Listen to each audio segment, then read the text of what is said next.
Bonjour et bienvenue sur cette vidéo. Avant de commencer cette vidéo, je tiens à m'excuser pour les filigranes qui sont à l'écran. En effet, j'utilise un logiciel de montage dans sa version gratuite, mais il me tient à cœur de partager avec vous ce que le Seigneur me révèle au travers des méditations de sa parole. Je vous remercie de votre compréhension et je vous souhaite d'être grandement bénis par cette vidéo. Reprenons le sujet maintenant. Le désir est sacré. Comprendre le désir dans le plan de Dieu. Le désir n'est pas un danger. Le désir est un langage. Et dans la Bible, tout ce que Dieu crée parle de lui. Nous vivons dans un monde qui oscille entre deux erreurs, idolâtrer le désir ou le condamner. La Bible ne fait ni l'un ni l'autre. Elle sanctifie le désir en le replaçant dans son origine. Dans cette vidéo, nous revenons à la vérité biblique oubliée. Le désir n'est pas une faiblesse ni un péché en soi, mais un don de Dieu, inscrit au cœur de l'âme humaine. À travers les Écritures, la psychologie et une lecture spirituelle profonde, nous découvrons que le désir est une force de vie, un appel à la communion et un chemin de sanctification lorsqu'il est remis entre les mains de Dieu. Nous allons voir ensemble, premièrement, le désir comme une empreinte de Dieu dans l'âme humaine. Deuxièmement, le désir comme est un appel, non comme manque honteux. Troisièmement, en quoi le désir révèle-t-il notre soif d'amour, de sens et de vie?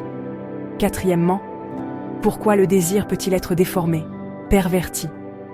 Cinquièmement, que le désir est fait pour être confié, non pas contrôlé. Sixièmement, le désir comme un chemin de sanctification. Et enfin, septièmement, le désir accompli dans le Christ. En m'appuyant sur des passages clés de la Bible, Genèse, Psaumes, Évangiles, Épîtres de Saint Paul, nous verrons que le désir n'est pas l'ennemi de la sainteté, mais souvent son point de départ. Cette vidéo s'adresse à tous ceux qui cherchent à remettre Dieu au centre de leur vie intérieure, comprendre le lien entre désir, amour et liberté, guérir leur rapport au corps, à l'autre et à eux-mêmes, redécouvrir la beauté du plan de Dieu pour l'homme et la femme. Quand le désir est confié à Dieu, il devient chemin de vie. Le désir n'est pas une construction culturelle. Il n'est pas non plus une faiblesse de l'être humain. Il est inscrit dans la création même de l'homme et de la femme. Genèse chapitre 1, verset 26. Faisons l'homme à notre image, selon notre ressemblance. Cette parole est fondatrice. Être créé à l'image de Dieu, ce n'est pas seulement lui ressembler extérieurement, c'est partager quelque chose de sa vie intérieure. Or Dieu n'est pas immobile. Dieu n'est pas fermé sur lui-même. Dieu est relation, mouvement, amour. Être créé à son image, c'est donc être désirant. Le désir est cette dynamique intérieure qui pousse les êtres humains hors d'eux-mêmes, vers l'autre, vers la vérité, vers la vie, vers Dieu. Un être sans désir est un être figé, sans élan, sans relation. Il est coupé de l'élan créateur, de la vie créatrice en lui. La Bible va encore plus loin. Elle nous révèle que le désir de Dieu ne naît pas d'abord dans l'homme, mais en Dieu lui-même. Psaume 27, verset 8. « Mon cœur dit de ta part, cherchez ma face, je cherche ta face, ô Seigneur. » Avant même que l'homme cherche Dieu, c'est Dieu qui dépose en lui le désir de le chercher. Le désir n'est donc pas une initiative humaine isolée. Il est une réponse intérieure à un appel divin. Quand nous désirons, nous répondons, souvent sans le savoir, à une invitation qui nous précède. Le désir est le langage silencieux du cœur. Il dit « Je ne me suffis pas, je suis appelé, je suis en chemin ». Dans la Bible, le manque n'est jamais méprisé. Il est reconnu comme le lieu où Dieu peut entrer. Psaume 63, verset 2. Mon âme a soif de toi, mon corps soupire après toi. Dieu n'efface pas la soif, il la traverse, il l'oriente, il l'accomplit. Sur le plan psychologique, le désir est ce qui relie l'être humain à la vie, au sens, à l'avenir. Le désir ouvre le futur. Il nous empêche de nous refermer sur le passé ou sur la peur. Un désir vivant permet d'espérer, de se projeter, de créer, de s'engager. À l'inverse, un désir éteint n'est pas un désir purifié. C'est bien souvent le signe d'une blessure, d'une déception profonde, d'un renoncement intérieur. Quand le désir s'éteint, ce n'est pas la sainteté qui grandit, c'est parfois la fatigue de l'âme. Le désir est l'un des lieux privilégiés où Dieu rejoint les humains. Jean chapitre 4, verset 10. Si tu savais le don de Dieu. Jésus ne supprime jamais le désir. Il le révèle, il l'élargit, il le conduit à sa source. Le désir humain est souvent plus juste que ce que nous croyons. Il est simplement plus profond que ce que nous savons nommer. Le désir n'est pas un obstacle entre Dieu et les humains. Il est l'empreinte de Dieu dans l'âme humaine. Là où il y a du désir, il y a encore de la vie. Et là où il y a de la vie, Dieu n'est jamais loin. Dans la Bible, le manque n'est jamais présenté comme une faiblesse à cacher. Il n'est pas une honte, il est un appel. Notre monde nous pousse souvent à croire qu'un être humain accompli est celui qui n'a besoin de rien, qui maîtrise tout, qui ne dépend de personne. La Bible dit exactement l'inverse. Matthieu chapitre 5 verset 6. Heureux ceux qui ont faim et soif de la justice, car ils seront rassasiés. Jésus ne bénit pas l'être qui n'éprouve aucun manque. Il bénit celui qui désire, celui qui reconnaît qu'il lui manque quelque chose d'essentiel. Dieu ne dit pas « heureux ceux qui sont comblés », il dit « heureux ceux qui ont faim ». Le manque est le lieu de vérité. Reconnaître son manque, ce n'est pas s'humilier. C'est dire la vérité sur sa condition humaine. Nous ne sommes pas autosuffisants. Nous ne sommes pas faits pour se suffire à nous-mêmes. Nous sommes faits pour la relation. Le désir révèle cette vérité profonde. J'ai besoin d'aimer. J'ai besoin d'être aimé. J'ai besoin de sens. J'ai besoin de Dieu. Et loin de nous diminuer, cette dépendance nous rend capables d'aimer vraiment. 1 Jean chapitre 4 verset 19. Nous aimons parce que Dieu nous a aimés le premier. Le danger n'est donc pas le manque, mais son refus. Le danger est de refuser le manque, de le nier ou de le combler trop vite. Quand un être refuse son manque, il cherche des compensations, il se replie sur lui-même, il transforme le désir en exigence. Le manque nié devient alors source de frustration et de violence intérieure. À l'inverse, un manque accueilli devient une ouverture, une prière silencieuse, un espace où Dieu peut agir. Psaume 34 verset 19. Le Seigneur est proche de ceux qui ont le cœur brisé. Sur le plan psychologique, le désir est un moteur de croissance. Une personne qui accepte son manque peut entrer en relation sans posséder, peut aimer sans dominer, peut demander sans humilier.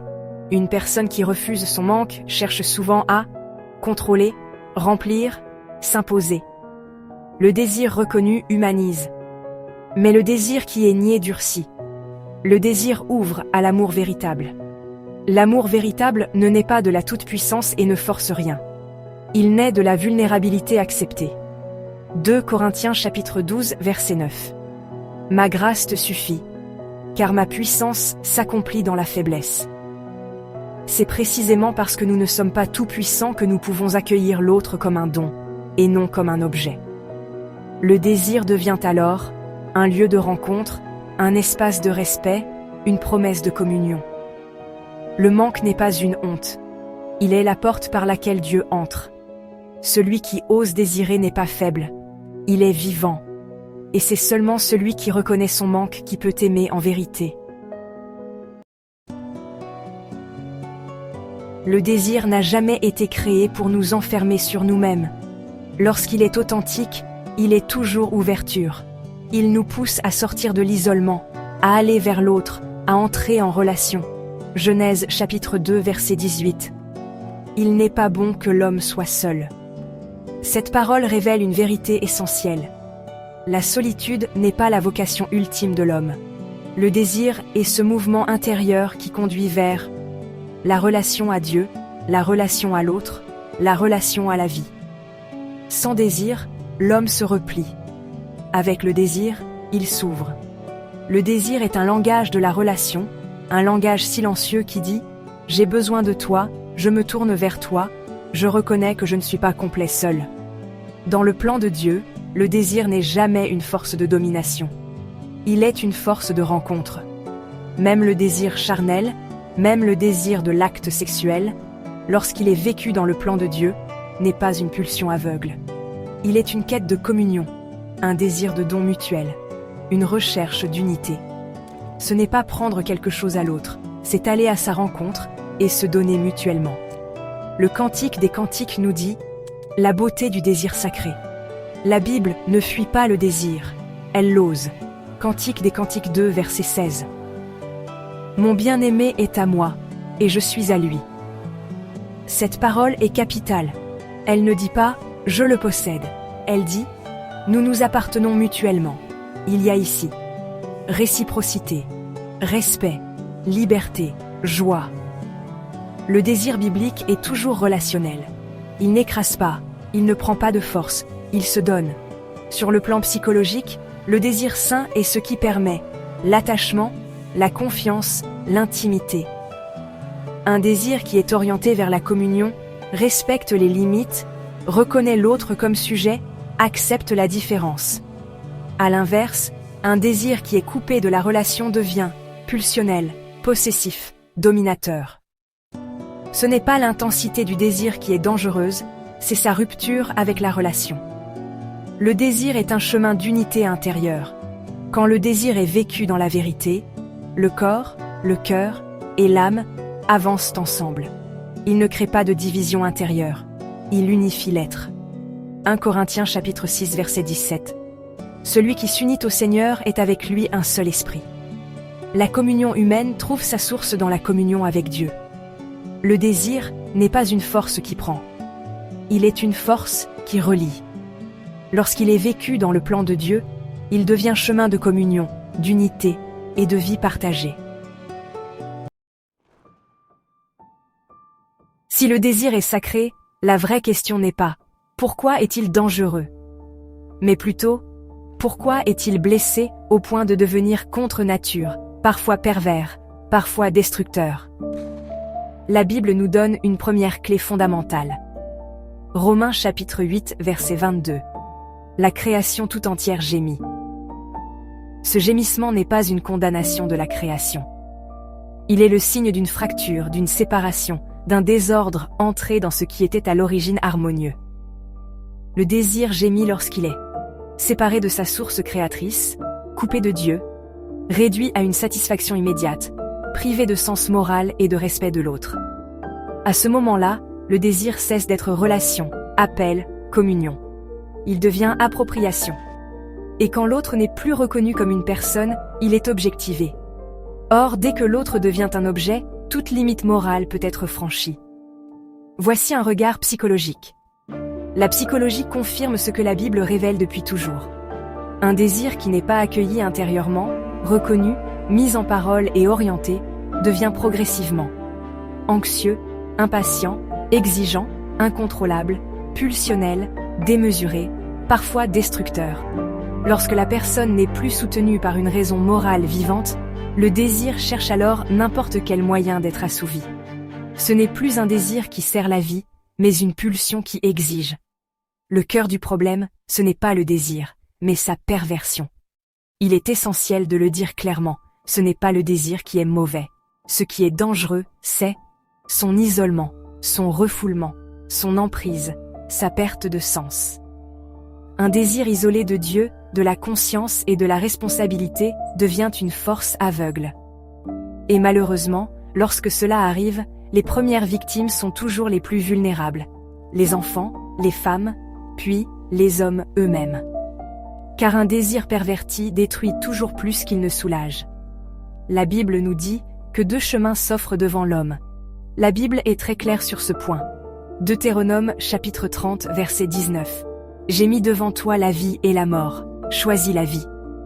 Le désir n'est pas neutre, il est une puissance. Il peut être au service de la vie ou au service de la mort. Relié à Dieu, le désir devient créateur, fécond, ajusté, porteur de sens. Coupé de Dieu et de l'intelligence morale, il devient destructeur, contre nature. Et pour se réaliser, il prend l'autre pour un objet. C'est pourquoi la Bible nous dit « Résistez au malin, et il fuira loin de vous ». Jacques chapitre 4 verset 7. « Résistez au diable, et il fuira loin de vous ». Dieu, dans son amour infini et inconditionnel, a donné à l'être humain un don immense et terrible à la fois. Le libre arbitre. L'homme est le seul être capable de dire non à une pulsion de mort. Lorsqu'il ne le peut plus, ou lorsqu'il ne le veut plus, alors ce n'est pas seulement lui qui est en danger, mais aussi ceux qui croisent sa route. C'est pourquoi la foi, la conscience et la responsabilité ne sont pas des contraintes, mais des protections sacrées. Le désir n'a jamais été créé pour détruire. Il devient destructeur lorsqu'il est coupé de Dieu, de la conscience et de l'amour. Relié à Dieu, le désir sert la vie. Séparé de Dieu, il se retourne contre l'homme et contre les plus faibles. Dieu ne nous demande jamais de supprimer notre désir. Il ne nous demande pas non plus de le dominer par la force. Il nous demande une chose beaucoup plus profonde, le remettre entre ses mains. Depuis toujours, nous avons cru que la solution était le contrôle. Contrôler des pensées, contrôler des pulsions, contrôler des élans intérieurs. Mais la Bible ne parle jamais de contrôle du désir. Elle parle de confiance. Psaume 37, verset 5. Remets ton sort à l'Éternel et il agira. Remettre, ce n'est pas lutter. Ce n'est pas nier. C'est reconnaître que ce qui nous dépasse a besoin d'être confié à plus grand que nous. Le désir sacré n'est pas un ordre intérieur qui exige.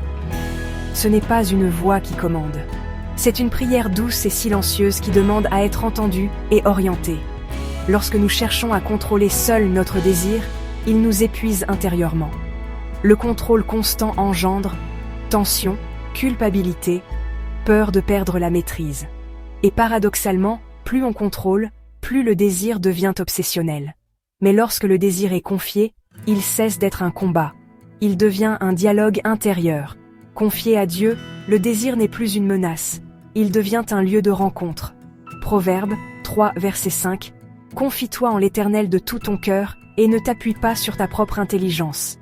Cette parole nous libère. Elle nous rappelle que nous n'avons pas à tout comprendre, ni à tout maîtriser. Nous sommes appelés à faire confiance à une sagesse plus grande que la nôtre. Le désir confié devient discernement. Quand le désir est confié à Dieu, il ne disparaît pas, il se clarifie. Ce qui est juste demeure. Ce qui est désordonné se transforme. Ce qui est immature grandit. Le désir cesse d'être tyrannique. Il devient chemin. Le désir n'a pas besoin d'être écrasé pour être sauvé. Il a besoin d'être confié. Car entre les mains de Dieu, ce qui brûle devient lumière, et ce qui trouble devient paix. Le désir est l'un des lieux les plus profonds où Dieu travaille notre cœur, non pas en surface, mais au niveau même de ce qui l'anime, le met en mouvement, le fait vivre. Dieu ne se contente pas de corriger nos actes. Il descend jusqu'à la racine. Le vouloir. Philippiens chapitre 2 verset 13. C'est Dieu qui produit en vous le vouloir et le faire, selon son dessein bienveillant. Cette parole est vertigineuse. Elle signifie que même le désir, même l'élan intérieur, même ce qui nous pousse, peut être visité, habité et transformé par Dieu. La sanctification ne consiste donc pas à ne plus rien désirer, mais à désirer avec Dieu, en Dieu et pour Dieu. Le désir n'est pas l'obstacle à la sainteté. Il en est souvent le point de départ. Dieu ne nous sanctifie pas malgré notre désir. Il nous sanctifie à travers notre désir. C'est parce que nous désirons que nous pouvons apprendre, à discerner, à choisir, à renoncer parfois, à grandir toujours. Un être sans désir ne serait pas saint, il serait éteint. Dans la vie spirituelle, Dieu ne détruit jamais ce qu'il a créé. Il purifie ce qu'il a créé.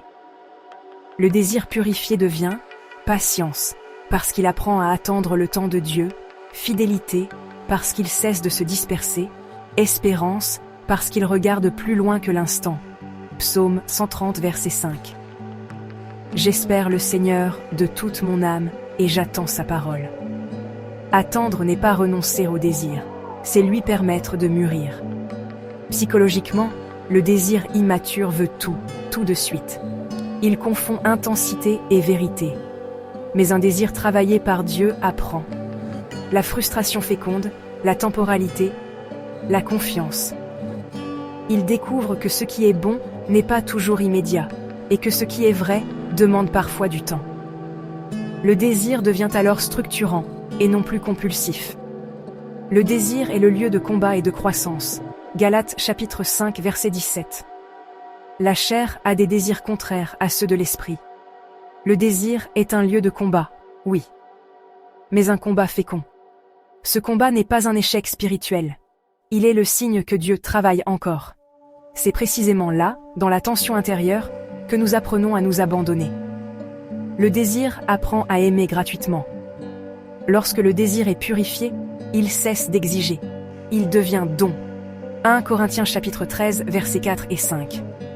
L'amour est patient, il ne cherche pas son intérêt. Le désir sanctifié n'utilise plus l'autre pour se remplir. Il se réjouit de l'autre pour ce qu'il est. Il ne prend pas, il accueille. Le désir sanctifié n'est pas un désir affaibli. C'est un désir devenu libre. Libre d'attendre, libre de choisir, libre d'aimer. Et dans cette liberté, Dieu façonne l'homme et la femme à son image. Jésus ne vient jamais supprimer le désir humain. Il ne vient pas l'éteindre, ni le moraliser de l'extérieur. Il vient le révéler, le purifier et l'accomplir. Dans l'Évangile, le Christ ne dit jamais « ne désire plus ». Il dit toujours, implicitement « viens voir ce que ton désir cherche vraiment ». Le Christ révèle la source du désir. Jean chapitre 4, verset 10. Si tu connaissais le don de Dieu, et qui est celui qui te dit « donne-moi à boire », tu lui aurais toi-même demandé à boire, et il t'aurait donné de l'eau vive. Cette rencontre avec la Samaritaine est bouleversante. Jésus ne commence pas par lui reprocher ses errances affectives. Il commence par entrer dans son désir. Il reconnaît sa soif. Il ne condamne pas son désir. Il lui révèle que son désir s'est simplement trompé de source. La Samaritaine cherche l'amour, la reconnaissance, la vie. Elle cherche à être comblée. Et Jésus lui dit, en substance, « Ton désir est juste. Mais ce que tu cherches est plus profond que ce que tu crois. » Le désir le plus profond n'est jamais mauvais. Notre désir fondamental n'est jamais la débauche, ni la domination, ni la possession. Ces formes ne sont que des déformations d'un désir plus grand. Psaume 42 verset 3. Mon âme a soif de Dieu, du Dieu vivant. Nous ne désirons pas trop en vérité. Nous désirons au contraire trop petit, lorsque nous sommes coupés de Dieu. Le désir humain est infini, parce qu'il a été créé pour l'infini. Sur le plan psychologique, beaucoup de souffrances viennent de là. Confondre le besoin immédiat avec le désir profond. Chercher dans l'autre ce que seul Dieu peut donner, vouloir être comblé de l'extérieur.